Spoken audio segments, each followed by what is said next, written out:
जब भी बात करते हैं हम बैक पेन की तो हमेशा ये माना जाता है कि बैक पेन दो कारणों से हो सकते हैं। एक तो आपके मैकेनिकल बैक पेन, वो बैक पेन जो आपको गिरने की वजह से, चोट लगने की वजह से या फिर आपके ऊपर कोई वेट आने की वजह से होते हैं। दूसरे होते हैं आपके एज रिलेटेड, यानी कि डीजनरेटिव चेंजेस के साथ, यानी कि आपका डिस्क बल्ज हो गया, आपकी स्लिप डिस्क होगी, इस तरीके के। क्या आपने कभी ऐसे बैक पेन के बारे में सुना है जो बैक पेन आपके साथ जेनेटिकली ट्रेवल करता हो? जी हाँ, एक ऐसी कंडीशन जो आपकी बॉडी के अंदर जेनेटिकली ट्रैवल करती है और बहुत टाइम तक, लंबे टाइम तक ये ट्रैवल कर सकती है। यानी कि अगर आपके ग्रैंडफादर को ये चीज़ थी तो ये हो सकता है कि आपके आने वाले बच्चों को ये चीज़ हो। और ये कंडीशन काफ़ी ज़्यादा रेयर है लेकिन है बहुत खतरनाक। इस कंडीशन का नाम है एंकेलाइटिस स्पॉन्डिलाइटिस और ये कंडीशन को बैम्बू स्पाइन भी बोलते हैं और इसे एएस के नाम से भी बुलाया जाता है। आज आपको ये फिजियो वाला डॉक्टर बताएगा कि एंकेलाइटिस स्पॉन्डिलाइटिस क्या होता है, क्यों होता है, कौन कौन के इसके साइन एंड सिम्टम्स हैं, कैसे आप इसको डायग्नोस कर सकते हो और कैसे आप इसका ट्रीटमेंट कर सकते हो। तो सबसे पहले हम जान लेते हैं कि ये क्या होता है। एंकेलाइटिस स्पॉन्डिलाइटिस, ये वर्ड आया कहाँ से और इसका मतलब क्या होता है। जो एंकेलाइटिस वर्ड है इसका मतलब होता है स्टिफनेस, यानी कि किसी चीज का स्टिफ हो जाना। स्पॉन्डिलोसिस जो वर्ड होता है ये हमेशा यूज किया जाता है आपकी स्पाइन के लिए। आपने अक्सर सुना होगा, आपको स्पॉन्डिलाइटिस हो गया, स्पॉन्डिलोसिस हो गया, ये हमेशा वर्ड स्पाइन के लिए यूज किए जाते हैं। यानी कि अगर आपकी स्पाइन के अंदर स्टिफनेस आनी शुरू हो जाती है उसे बोलते हैं हम एंकेलाइटिस स्पॉन्डिलाइटिस। अब ये स्टिफनेस कैसे आती है, इसके पीछे के कारण क्या है? बेसिकली इसका कारण स्ट्रेट फॉरवर्ड अभी तक पता नहीं लगा पाया, लेकिन एक चीज इसके अंदर कॉमन जरूर मानी जाती है, वो ये है कि HLA-B27 नाम का एक जीन होता है जो हमारी बॉडी में प्रेजेंट होता है। तो जिन भी लोगों को ये कंडीशन है उनके अंदर ये जीन पॉजिटिव पाया जाता है, लेकिन इसका मतलब ये नहीं है कि जिनका भी HLA-B27 पॉजिटिव आया है उनको ये प्रॉब्लम हो ही हो। यानी कि अगर हम बात करें HLA-B27 के पॉजिटिविटी की तो इसके अंदर सिर्फ 8 से 10% जो लोग होते हैं उनको ही ये प्रॉब्लम आती है। यानी कि अगर 100 लोगों को ये चीज पॉजिटिव आई है उसमें सिर्फ 8 या 10 लोगों को ये प्रॉब्लम आएगी। इसके साथ ये इतनी ज्यादा रेयर है कि ये 0.5 to 0.7% पॉपुलेशन को ही ये कंडीशन हो पाती है। अब ये बहुत ज्यादा खतरनाक है। अब ये इतनी खतरनाक क्यों है ये आपको पता लगेगा इस कंडीशन की पैथोलॉजी से। अब इसके अंदर होता क्या है, इसके अंदर बेसिकली आपकी जो कार्टिलेजेस होते हैं या आपके जो लिगामेंट्स होते हैं इनकी वजह से आपकी बॉडी के अंदर हमेशा फ्लेक्सिबिलिटी बनी रहती है। अब ये जो कार्टिलेज और लिगामेंट्स हैं इनके अंदर ये इन्फ्लामेशन होनी शुरू हो जाती है। जब ये इन्फ्लामेशन होती है ये कार्टिलेज और लिगामेंट स्टिफ होने शुरू हो जाते हैं और इनकी स्टिफनेस की वजह से आपकी बॉडी के अंदर भी स्टिफनेस आनी शुरू हो जाती है। अब स्टिफनेस की वजह से होगा क्या, आपकी बॉडी की जो मूवमेंट है वो रिस्ट्रिक्टेड होनी शुरू हो जाएगी। धीरे धीरे आपकी स्पाइन है उसकी मूवमेंट कम होनी शुरू हो जाएगी और आपकी स्पाइन लेटर ऑन जाके फ्यूज भी हो सकती है, यानी कि उसकी हड्डियां आपस में चिपक भी सकती हैं। अगर बात करें हम इस कंडीशन के साइन एंड सिम्टम्स की तो इसके अंदर अर्ली स्टेजेस के अंदर आपको क्या सिम्टम्स मिलेंगे? आपकी बैक पेन रहेगा, क्योंकि ये कंडीशन सबसे पहले शुरू होती है आपकी लोअर बैक से, यानी कि आपके फीमर से, आपके सैक्रम से और आपके लंबर वर्टिब्रा से। मिड से ये कंडीशन शुरू होती है, धीरे धीरे प्रोग्रेस करते ही ये ऊपर चली जाती है। इस कंडीशन का जो मेन सिम्टम है ये अर्थराइटिस की तरह ही है, यानी कि आपको लेटने के अंदर आपको काफी पेन होगा, आप लेट नहीं पाएंगे, करवट लेना आपके लिए मुश्किल होगा, सुबह उठते ही आपको मॉर्निंग स्टिफनेस और आपको पेन रहने वाला है। लेकिन जैसे जैसे आप चलोगे, जैसे जैसे आप वॉक करोगे, आपकी बॉडी खुलनी शुरू हो जाएगी और आपका पेन कम होना शुरू हो जाएगा। यानी कि आपको रेस्टिंग के अंदर बहुत ज्यादा पेन आएगा, लेकिन जैसे ही आप एक्टिविटी करोगे आपका पेन धीरे धीरे कम होता रहेगा। इसके अलावा अगर ये कंडीशन काफी ज्यादा क्रॉनिक हो जाती है तो इसके अंदर और भी बहुत भयंकर सिम्टम्स आते हैं। वो सिम्टम्स क्या हैं?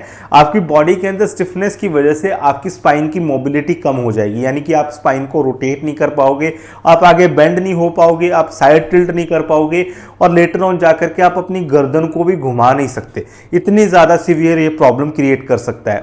और इसके साथ साथ कई बार ये कंडीशन आपकी चेस्ट के अंदर भी आ जाती है, जिसकी वजह से आपकी जो चेस्ट की रिब्स हैं इनके अंदर जो कार्टिलेज है ये काफी ज्यादा स्टिफ हो जाता है, जिस वजह से आपकी चेस्ट भी काफी ज्यादा फ्यूज हो जाती है।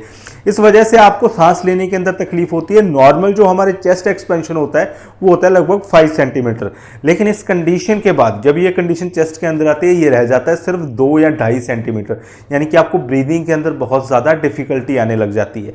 धीरे धीरे ये आपके बाकी जॉइंट्स के अंदर भी आना शुरू हो जाता है, जैसे कि आपकी कोनियां होगी, आपके घुटने हो गए, इनके अंदर ये आना शुरू हो जाता है। और इसके बाद ये आंखों के अंदर भी सिम्टम देना शुरू कर देता है, जिसे यूरियाइटिस बोलते हैं। आपकी आंखें लाल हो जाएंगी, आंखों के अंदर जलन होगी, पेन होना शुरू हो जाएगा, आपको ढंग से नींद नहीं आएगी। तो इस तरीके के सिम्टम्स ये क्रॉनिक कंडीशन के अंदर आपको दे सकता है। अब ये तो हो गए इसकी साइन एंड सिम्टम। अब बात करते हैं कि इसको डायग्नोस कैसे किया जाए, कि आपको एस है या नहीं, यानी कि एनकेलाइटिस स्पॉन्डिलाइटिस का डायग्नोस क्या है। इसके अंदर आपको डायग्नोस के लिए अगर हम अर्ली स्टेजेस की बात करें तो इसके अंदर आप एमआरआई करवा सकते हो, क्योंकि एमआरआई के अंदर आपको मोस्टली कार्टिलेजेस और लिगामेंट्स आपको दिखाई देते हैं। अगर आपके जॉइंट्स के अंदर जो लिगामेंट हो या कार्टिलेजेस हैं इनके अंदर इन्फ्लामेशन आपको दिखाई देती है या उसके अंदर सूजन आ रही है, तो इससे हम एक चीज का पता लगा सकते हैं कि आपको एनकेलाइटिस स्पॉन्डिलाइटिस हो चुका है। लेकिन अगर हम लेटर स्टेज की बात करें, क्रॉनिक स्टेज की, तो इसके अंदर आपको इसकी सिम्टम्स ही बता देंगे कि आपको एएस की प्रॉब्लम है। सिम्टम जैसे मैंने अभी डिस्कस किए कि आपको स्पाइन की मोबिलिटी के अंदर प्रॉब्लम आएगी, रेस्टिंग के अंदर बहुत सीवियर आपको पेन आने वाला है, आप करवट नहीं ले पाएंगे, अपनी बॉडी की मूवमेंट नहीं कर पाएंगे, आपकी चेस्ट है वो एक्सपेंड होनी बंद हो जाएगी, आपको सांस के अंदर तकलीफ आएगी और इसके साथ साथ आपकी आंखें लाल हो जाएंगी और आपके जो बाकी जॉइंट्स हैं उनके अंदर भी सूजन आना शुरू हो जाएगी। इसके अलावा आप इसके अंदर ब्लड टेस्ट भी करवा सकते हैं। अब ब्लड टेस्ट के अंदर एक बहुत ही इंटरेस्टिंग चीज है, जब भी हम किसी भी अर्थराइटिस में हमारा ब्लड टेस्ट करवाते हैं उसके अंदर आरए हमेशा पॉजिटिव आता है, आरए फैक्टर हमेशा, रूमेटॉइड फैक्टर हमेशा पॉजिटिव आता है। लेकिन इस कंडीशन के अंदर आपका रूमेटॉइड फैक्टर है वो भी नेगेटिव आएगा, यानी कि इसके अंदर आपको रूमेटॉइड अर्थराइटिस नहीं है, लेकिन फिर भी ये एक तरीके का अर्थराइटिस है, क्योंकि बॉडी के अंदर लगभग 100 तरीके से ज्यादा आपके अर्थराइटिस अवेलेबल होते हैं जो आपको कंडीशंस हो सकती हैं। उनमें से ही ये एक कंडीशन होती है जिसे हम बोलते हैं एनकेलाइटिस स्पॉन्डिलाइटिस। इसके अलावा आप एक्सरे भी करवा सकते हो। क्रॉनिक कंडीशन के अंदर एक्सरे के अंदर आपकी जो हड्डियां हैं, जो लंबर वर्टिब्रा है या इसके साथ आपका सैक्रम है, ये फ्यूज होने शुरू हो जाएंगे। आपको इसके अंदर कैल्सीफॉर्मेशन भी लेटर ऑन देखने को मिल सकती है। तो ये था एनकेलाइटिस स्पॉन्डिलाइटिस का डायग्नोस। अब बात करते हैं इसका ट्रीटमेंट कैसे किया जाए, सर इसको ठीक कैसे किया जाए। देखिए, अभी हमने बात की कि रेस्टिंग के अंदर बहुत ज़्यादा पेन देता है, लेकिन जैसे जैसे आप एक्टिविटी करते हो ये आपका ठीक होना शुरू हो जाता है। तो इसके अंदर 2 तरीके के ट्रीटमेंट होते हैं। पहला ट्रीटमेंट ये है कि आपको इसको फिजियोथेरेपी से ठीक करना होता है, एक्सरसाइजेस से ठीक करना होता है। दूसरा तरीका होता है दवाइयाँ, क्योंकि ऑपरेशन इसके अंदर हल है नहीं, क्योंकि मल्टीपल जॉइंट्स आपकी फ्यूज होंगे, तो मल्टीपल ऑपरेट आप अपनी बॉडी के तो कराने से रहे, और अगर आप ऑपरेट करवा भी लेते हैं तो उसके बाद भी इसके दोबारा फ्यूज होने के चांसेस हैं। तो इस वजह से ऑपरेट इसका कोई खास हल नहीं है।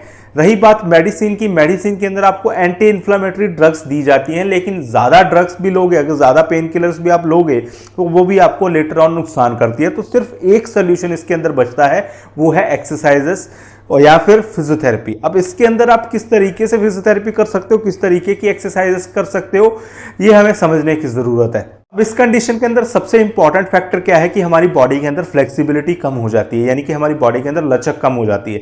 तो हमने वो एक्सरसाइज करनी है जिससे हमारी बॉडी के अंदर फ्लेक्सिबिलिटी दोबारा से रीगेन कर पाए या हमारी बॉडी ज़्यादा से ज़्यादा फ्लेक्सिबल हो पाए। तो इसके लिए आप एरोबिक एक्सरसाइजेस कर सकते हो, स्ट्रेचिंग्स कर सकते हो। अब स्ट्रेचिंग के अंदर कोई स्पेसिफिक स्ट्रेचिंग नहीं होती है, आप पूरी बॉडी की स्ट्रेचिंग कर सकते हो। आप अपनी गर्दन से लेकर के कंधे हो गए, स्पाइन हो गया, इन सब की स्ट्रेचिंग कर सकते हो। अपनी बॉडी की मूवमेंट को आपने पूरा रखना होता है, यानी कि डेली के अंदर आपने डेली बेंड होना है, पीछे की तरफ बेंड होना है, साइड वेज टिल्ट करना है, ताकि आपकी बॉडी की स्टिफनेस धीरे धीरे कम होनी शुरू हो जाए। और इसके अंदर सबसे अच्छा जो रामबाण इलाज है वो है वाटर थेरेपी या पूल थेरेपी, यानी कि स्विमिंग। अगर आप स्विमिंग करते हैं तो आपको इसके अंदर काफ़ी जल्दी और काफ़ी ही इफेक्टिव रिजल्ट आपको इसके अंदर मिल सकते हैं। इसके अलावा वो चीजें डाइट के अंदर हमेशा लें जिनसे आपकी इन्फ्लामेशन कम होती है, यानी कि एंटी इन्फ्लामेटरी फूड्स, वो चीजें वो खाना जिसकी वजह से आपकी इन्फ्लामेशन आपकी बॉडी के अंदर कम हो। इस तरीके के काफ़ी सारे फ्रूट्स और काफ़ी सारी वेजिटेबल्स मार्केट के अंदर अवेलेबल हैं, आप उनको खा सकते हो। इससे आपकी बॉडी की इन्फ्लामेशन कम रहेगी। इसके अलावा जितनी ज़्यादा आप एक्सरसाइज करोगे उतने ही ज़्यादा चांसेस हैं कि आप इस चीज़ को रिवर्स कर पाओगे, क्योंकि ये कंडीशन बहुत ही स्लो प्रोग्रेसिव होती है, यानी कि बहुत साल लगा देती है पूरे तरीके से बॉडी को फ्यूज करने में। अगर आप अर्ली स्टेजेस के अंदर इसके अंदर आप स्टेप उठाते हो तो आप अर्ली इस कंडीशन को रोक सकते हो और अपनी बॉडी को फिट रख सकते हो। तो ये था ऑल अबाउट एनकेलाइटिस स्पॉन्डिलाइटिस। तो आज की वीडियो के लिए सिर्फ इतना ही, मिलते हैं नेक्स्ट वीडियो में। नमस्कार।